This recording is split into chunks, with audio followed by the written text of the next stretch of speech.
Hi, in this video I want to talk to you about LightDeck, which is Ican's DMX controlling app specifically for ARTnet and SACN. So let's go ahead and take a look and see what this app has to offer. All right, so here we have LightDeck.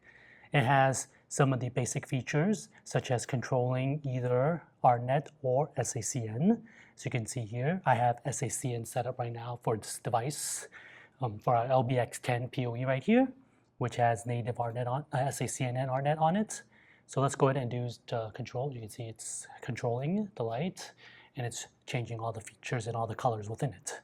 Since I have this set on DMX channel 1, so it's taking up 1 and 2. All right, so that's the basic features of controlling it. But let's get a little bit more detail into how this program actually works and all the other features it has. Okay, so let's first take a quick look in our settings.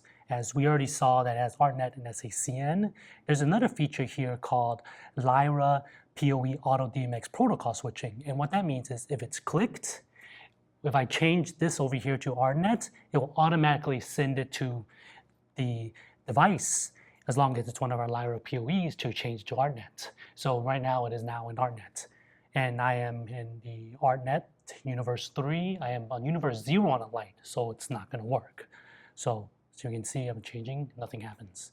Let's go ahead and change back to 0 in ARTnet. And we should be able to get control of the light. Okay, so let's go back in settings, see what else we have.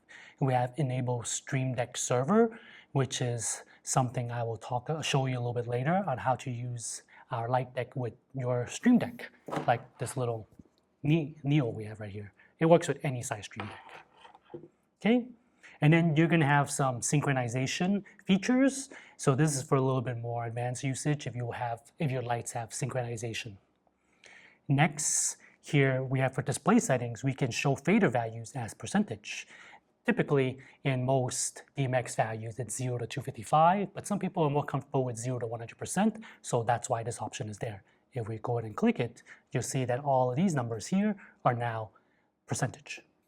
Okay, let's go back to settings. Personally, I like 0 to 255 because it gives you a little bit more precise, but it's up to you.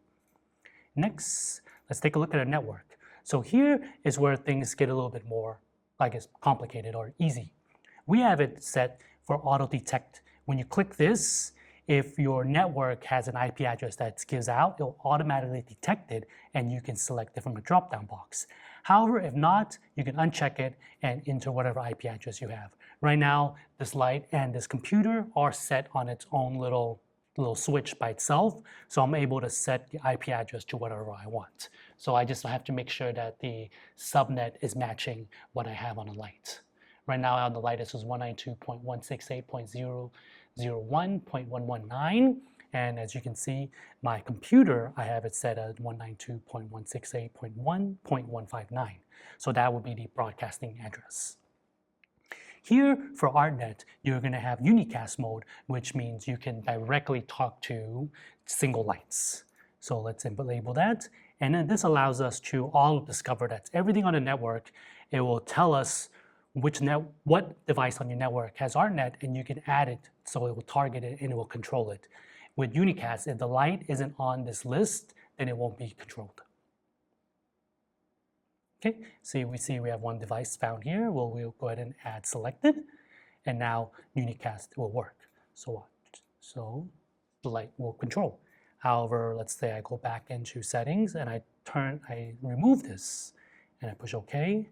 The same one won't control the light anymore. Okay, let's turn it off for now. And then our last settings is our advanced tab, which is a little bit more of the advanced synchronization.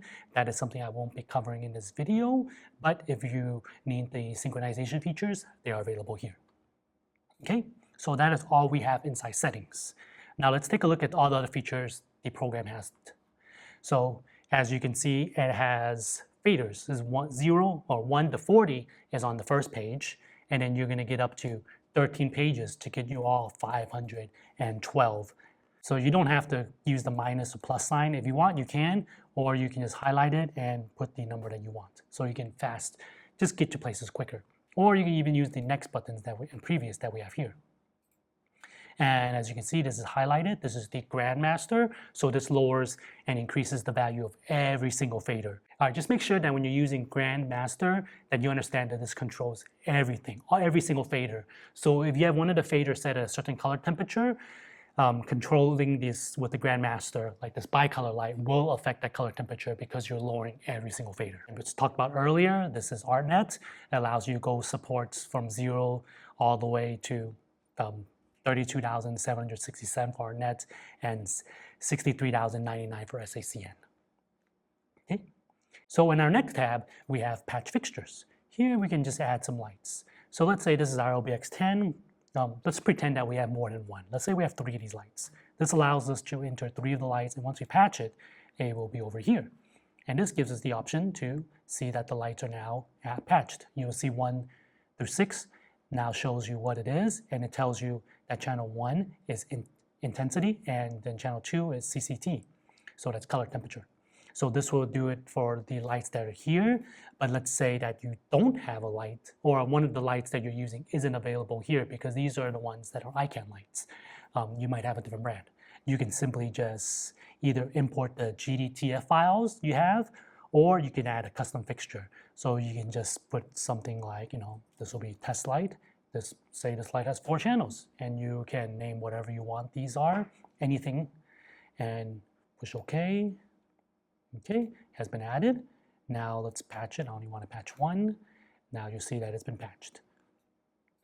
And now you'll see test takes up the 7 through 10. So what the patch does is basically allows you to get a rough idea of what everything is or what the lights are to each channel, so you don't have to remember, or at least if someone else comes in and use it, they can have a quick look and know exactly which channels to control. Last but not least is this presets here. There's 2 ways to access presets, either on this tab here, which kind of acts like a mini control board that you can edit however you want. You can drag and make them bigger, smaller, even change the background color and font colors to pretty much customize it to whatever you want. So if you have users who are not familiar with the control board and they don't want to control it, they just want to use something like buttons, they can do that. Okay, to access the presets, pretty easy. Let me show you how to make presets first. Let's go ahead and turn this off. Go here and you can change whatever settings you want, and then you would just put save preset. We can leave it as preset 4, and then now it's 2 ways, like I mentioned. You can either recall it from here. So let's say I recall this. Once it's recalled, you do have to push the load button, and once it loads, the lights will react. Other option, of course, is through the preset tab. So you just click that, and whatever settings I did, loaded earlier. So that is pretty much the preset feature. If you want to delete, obviously, you have 2 ways to delete again. You can either click on one of these, push delete, last if you want to confirm, or you can come here and delete the preset. And it's deleted. You also have the blackout feature here. So it offers a quick way to turn off all the lights, everything down to 0, every single fader to 0 temporarily, and then you can just toggle it to turn the lights back on. And then there's a few more settings here, such as save profile, which allows you to save everything, all your settings, and bring it to a different computer that you can load the profile from. And under tools, you get to reset your fader so that everything goes back down to 0. So I'll ask you, okay, everything is back to 0. But don't worry, if you have presets, they're still there. And as you can see, there is actually a MIDI feature. So right here, I have just a CC mode MIDI controller. Doesn't have to be this particular brand, can be any brand. And I will go ahead and plug it into the computer. And once make sure to turn it on. All right, so now you see that this says VMX 8 that's the model for this MIDI fader here. Let's go ahead and map the channel. I want to map the channel 1 on my board. So let's go and map that. And now it's waiting for the MIDI input. So let's say I want this first fader here, and you can see it's automatically inputted. So once I close it, you can see that I am able to control the light using that fader. And since I didn't do anything with the other ones, it doesn't do anything. So it's pretty much easy to map. And you have the option to either also map blackout as well as presets. Let's say I want to map the 5600 one. I will to, let's say this button right here. it's mapped, it's good. So let's go ahead and change something here, and if I push this button, it will recall my preset.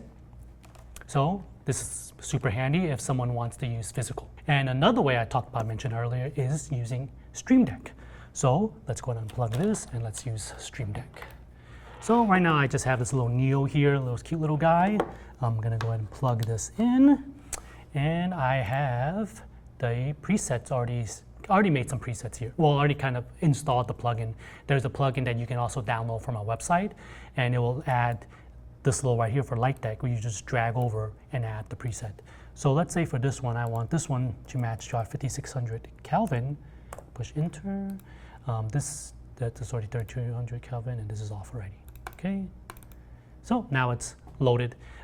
That's a little bug inside Stream Deck where it doesn't load automatically. You have to refresh the page for it to load, but it works. So let's go take a look. Right now, the light is on 5600, so let's go ahead and change it to 3200. I'm gonna go ahead and push it, and the light will change to 3200, 5600, it will change back to 5600. So these are just recalling the presets that I already made previously. And then of course off means the channels are off. Just make a new one so that you can see. Okay, let's call this preset, we'll save it and we'll call it preset 4 again. So inside back into Stream Deck here, I will get preset 4. And kind of like having it on the bottom and not over everything. And you have the option to just change the icon itself within the Stream Deck. If you use Stream Deck, you're probably familiar with this. So you can pick anything they have or make your own icons. I'm just gonna make something random right now. Don't know why I picked folder, but I picked folder. Okay, so now if I go ahead and let's change it to, okay, let's come back in here and push off. You can see it's off, and then now that new preset we made, everything should go back to preset 4. Yep, so there it is. So Light Deck has one additional feature I want to talk about, and that's linking different faders together. This comes in handy. Let's say you have 5 lights and you want all the CCTs to be linked together. So that would make it easy. Let's unplug the Stream Deck right now, just so that it's not in the way. Let's say you want to link, you just right click the one you want to link. So we're linking the CCTs. Link group, we'll call it CCT, enter, and then we get to pick a color and you'll see an icon show up. Let's make it yellow. And you see this little icon right here, little chain icon show up. And from then on, if you right click, you can link, it will show up in this drop down box. And you can just keep linking all of them together. So I'm just gonna go ahead and link all the, well, that's all the CCTs, just 3 of them. And let's just do for fun, linking one of these random ones here. And now they're all connected. So they're all moving together at the same value. So those are all the features available in the Ikan Light Deck. If you want to find out more information, you can visit us at ikancorp.com/lightdeck to find out more information about Light Deck, or you can just go to ikancorp.com to find out more information about Ikan. I'll see you in the next one.